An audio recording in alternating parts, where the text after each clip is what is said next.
These are my kids. They're 10 years apart. My wife and I thought we would probably only ever have the one, and would halfway joke to each other stuff like, if God wants us to have another kid, he's going to have to work a miracle. Well, God has a sense of humor, and we were 41 when our daughter was born. In the process of the pregnancy, had we discovered our child had some untreatable problem, we wouldn't have considered abortion. Like you, we believe that every life is precious and ordained by God, and we believe he's sovereign and that his will is perfect, and the unborn, created by God's hand, deserve to have a shot at life. But I should be clear on another point. We're a 44-year-old white couple that grew up in the church. We don't fit the standard profile of many of the women seeking abortion. Here's how that breaks down.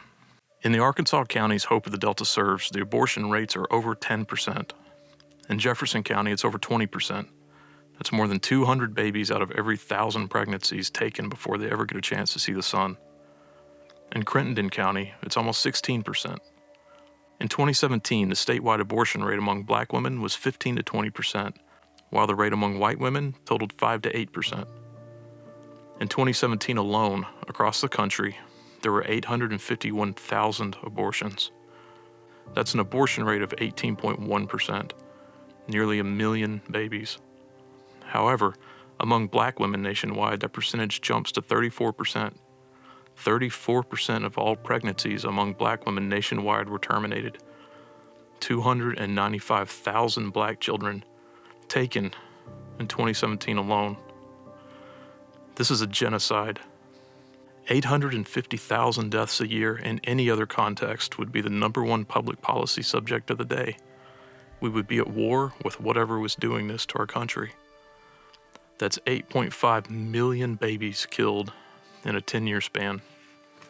Look, it's not my desire to make a political or racial statement here. The numbers, however, are difficult to ignore. This is a genocide, and it is systemic, and it affects the black community far more proportionally than any other ethnic group. Brothers and sisters, we must act. We must.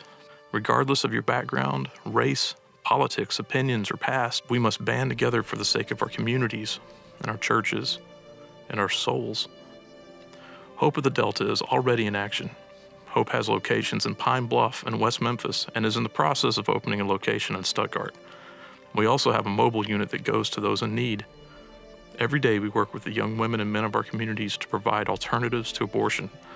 We provide medical services, parenting classes, counseling, and more. We do it with love and perseverance. We share Christ with the young people that cross our paths.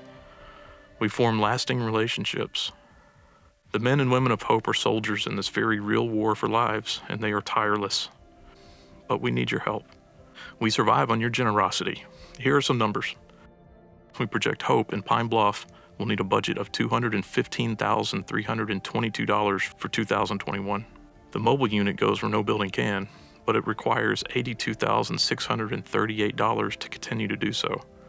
Our West Memphis Center, which fights the third highest abortion rate in Arkansas, needs an estimated $98,275 this coming year. Our Stuttgart Center is in the process of a difficult renovation, and we need your help to bring this donated building into service. The 2021 budget for this site is $104,130. Please consider giving monetarily to Hope.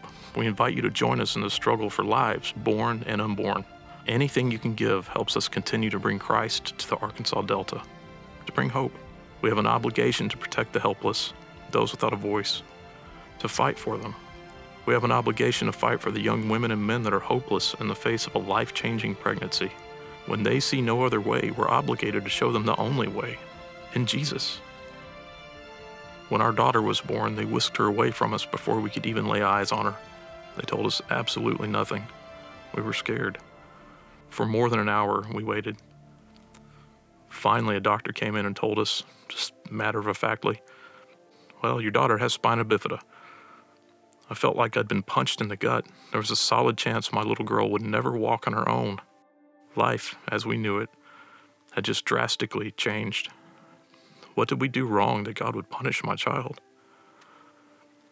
It's difficult to express how we felt over the next several hours. Sorrow, certainly. Shock, probably. With my baby girl hooked up to tubes and a hole in her back, we prayed while we waited. and we wept. To make a very long story short, I believe God healed our daughter in the time between the hospital night and day shifts changing. I don't have any other explanation. They had been preparing to send our girl to surgery, which she no longer needed. I know that God doesn't do this in every instance, and I don't know why except to say that his reasons are his own, and I'm incredibly thankful for his mercy to my daughter and my family. This is the living part of life that young women and men miss when they abort a child. When we don't fight for these young men and women and unborn babies, this sort of miracle, the sort of miracle we experienced and the mercy that was shown to us, is cut away before it's given a chance to come to fruition. God cares about and loves all of his children, old and young, dark and light. The men and women that serve with Hope of the Delta are putting their words into action every day. This is the front line of the fight for life. It's not a political issue. It's a matter of life and death. Please contribute, please. For all the ones God commands us to love, for your own sake, please help. Help these young people have a chance to experience life, the ups and the downs, the unknowns, the joys and the sorrows. Give them the chance to experience God's great mercy and comfort in times of trouble, and his joy. I forgot to tell you my daughter's name. It's Laurel. It means victory. The doctors told us she may never walk, but God had other plans. Her favorite thing to do is run, and she does, like the wind.